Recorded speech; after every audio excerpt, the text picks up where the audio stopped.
வயநாடு நிலச்சரிவில் சிக்கி மாயமாகியுள்ள 25 தமிழர்களை தேடும் பணி நடந்து வரும் நிலையில் அதில் ஒருவரான 9 வயது சிறுமியின் உடல் மீட்கப்பட்டு தமிழ்நாட்டைச் சேர்ந்த பெற்றோரிடம் ஒப்படைக்கப்பட்டுள்ளது.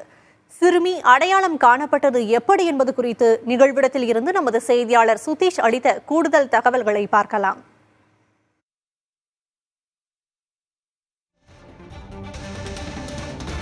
சூரல்மலை பகுதியில் தமிழகத்தைச் சேர்ந்த ஒரு குடும்பம் வசித்து வந்தது. அவர்கள் ஒரே குடும்பத்தைச் சேர்ந்த 6 பேர் அந்த விபத்தில் உயிரிழந்திருக்கிறார்கள். அவர்கள் வெள்ளத்தில் அடித்து செல்லப்பட்டார்கள். கடந்த 5 நாட்களில் 2 பேர் உடல்கள் மீட்கப்பட்டிருந்தது. மேலும் 4 பேர் உடல்கள் மீட்கப்படாமல் இருந்த நிலையில் நேற்றைய தினம் காணாமல் போன தமிழர்கள் பட்டியலில் 25 பேர் இருந்த நிலையில் இன்றைக்கு 9 வயது சிறுமி ஒருவர் மீட்கப்பட்டிருக்கிறார்.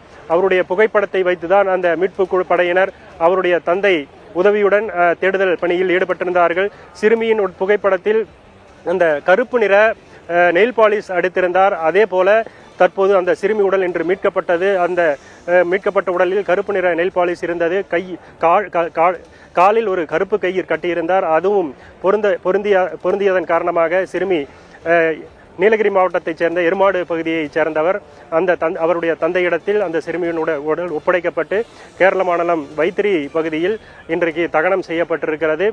மேலும் அந்த ஒரே குடும்பத்தைச் சேர்ந்தவர்களில் இன்னும் 3 பேர் காணாமல் போயிருக்கிறார்கள்.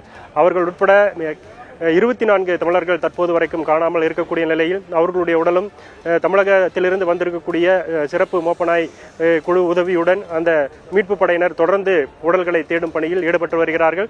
அதே போல முகாம்களிலும் தஞ்சமடைந்த மக்களுக்கு அரசு சார்பில் தன்னார்வலர் சார்பில் தொடர்ந்து உதவிகள் என்பது தீவிரப்படுத்தப்பட்டிருக்கிறது.